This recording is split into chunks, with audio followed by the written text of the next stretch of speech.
Alors, dans cet exemple, on va créer un agent qui va nous permettre de générer un tutoriel complet. Donc, on a notre base agentique, ok, qu'on va configurer. Donc, on va configurer les paramètres. On va l'appeler tutorbot. Ok. Le modèle orchestrateur, on va mettre du Gemini. J'aime bien parce qu'il a un grand contexte. Donc, on n'aura pas de souci là-dessus. Donc là, son description, ok. Et je vais définir le type, le mode d'agentique, donc ça va être du React à fort raisonnement. C'est parfait. À ce moment-là, je vais mettre l'expertise de l'agent ou son persona system prompt. Donc je vais lui dire tu es tutorbot, friendly and knowledgeable. I specialize in generating clear step-by-step tutorial et ainsi de suite. Donc c'est un petit système prompt qu'on peut bien évidemment améliorer et adapter aux besoins. Ok. Donc là, je vais mettre project, on va mettre tuto et tag code spec. Donc ce que vous voulez. Ok. Donc à ce moment-là, j'ai ma base agentique et je vais lui rattacher des outils qui vont permettre de générer de la matière. Ok. Donc je vais rajouter mes trois outils de base, donc pour lire, écrire et éditer les fichiers. Et je vais lui rajouter des modèles, des sous-agents, des coworker agents qui vont m'aider à cette génération-là. Donc par exemple, je vais rajouter le oriented LLM. Donc on va faire un petit truc tricky, c'est que l'oriented LLM, je peux le rajouter plusieurs fois. Pourquoi? Parce que c'est un outil qui est dynamique avec ses paramètres. Donc, si j'essaye de rajouter le coworker agent, donc on l'a rajouté, mais si je le rajoute une deuxième fois, donc je pourrais pas parce que c'est pas un outil qui peut se dupliquer et peut l'utiliser. Alors que l'oriented LLM, on peut en rajouter en tant qu'on veut. Et chacun, on va le spécialiser sur un besoin précis. Okay. Donc là, j'ai trois orientés LLM. Okay. Je vais prendre le premier, je vais lui mettre du 3.5 sonnet. Je vais lui dire que you are an expert in generating. Donc là, cet outil-là, on va le spécialiser sur expert in generating specs for programming languages. Okay. Donc lui, il va être un expert pour générer de la spec uniquement. On va l'appeler spec generator. Okay. Donc là, et une petite description pour se repérer. Donc, expert in spec generation for programming languages. Ok, donc voilà notre premier orienté LLM. Donc c'est un agent, c'est un sous-agent qui est orienté sur un besoin. Je vais rajouter le deuxième. Lui, je vais le mettre sur du 3.7 sonnet et je vais lui mettre expert in generating unit tests for Java. Donc lui, ça va être with documented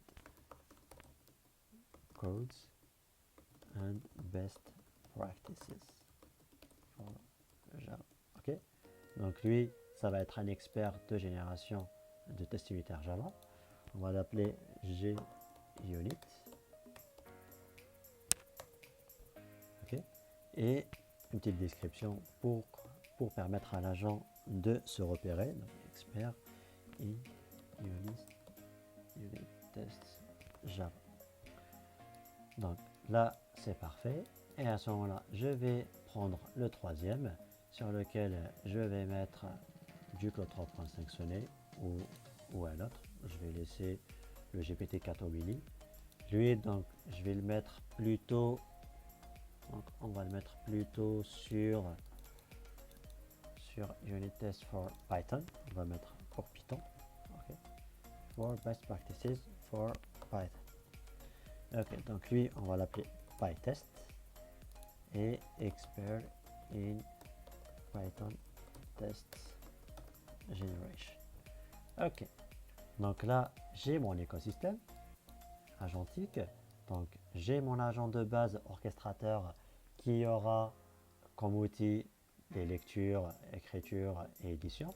Il aura la possibilité de faire appel à des agents, donc c'est du multi-agent précis, chacun dans son domaine d'expertise. À ce moment-là, je pourrai sauvegarder et j'aurai mon agent qui va être prêt, le tutorbot, pour procéder à la création de matières et de documents. Donc, voilà. Alors, une fois que notre outil, notre agent a été créé, on va commencer à l'interroger. Par exemple, je vais lui dire quels sont les outils auxquels il a accès directement pour savoir est-ce que tout a été bien créé et autres. Donc, effectivement, on a le PyTest, le JUnit, le Spec Generator et ainsi de suite. J'ai bien mes outils que j'avais préconfigurés en amont. Okay. Donc, à ce moment-là, je vais lui dire ok, je souhaite que tu me crées un tutoriel composé de 3 chapitres. Okay. Chaque chapitre, donc on va lui dire, devra contenir au moins 600 mots. Okay. Donc, et j'aimerais avoir une spec générale, donc sur l'authentification, des tests unitaires en Java liés à cette problématique, des tests unitaires en Python donc sur le même sujet, et j'aimerais utiliser des diagrammes Mermaid pour visualiser un peu le résultat. Okay. Donc je vais l'envoyer et à ce moment-là, donc l'agent il va interpréter ma question et il va tracer son plan d'exécution. Donc il va générer en utilisant le spec generator, donc le LLM orienté qu'on a configuré. Donc on a le Java Unit Test, donc il va utiliser le JUnit. On a le Python Test, donc il va utiliser le PyTest et il va combiner les différents tests unitaires pour me ressortir à la fin un markdown complet de mon tutoriel. Donc, ici on regarde, il a appelé mon spec generator, donc il a généré l'ensemble de mes informations. Ok, c'est très bien. Donc là, on a le statut complete, donc il a complété, le statut a été terminé, très bien. Il va commencer par le deuxième. Donc, le deuxième, ça va être pareil en utilisant l'agent JUnit parce que ça va être pour Java, donc pour les tests unitaires de Java. Donc il va commencer à les générer au fur et à mesure et par la suite il va utiliser pareillement le PyTest pour générer les tests unitaires de Python. Donc on peut construire tout un environnement de multi-agents. Chaque agent il va être spécialisé sur certains fields, certains domaines et qui sera expert dessus. Et on aura un système React à fort raisonnement, complètement autonome, multi-agentique. Pareillement là, donc on a le PyTest, il va procéder sur la création. Donc, ça, c'est parfait. Et sachant que quand on avait préconfiguré l'agent, donc chaque tool a été configuré avec son propre modèle. Donc chaque tool qu'on avait configuré, c'était avec son propre modèle. Et on aura des modèles qui sont très performants sur la génération de specs, des modèles qui sont très performants sur la génération de code, du multi-agent complet. Donc, ça, c'est parfait.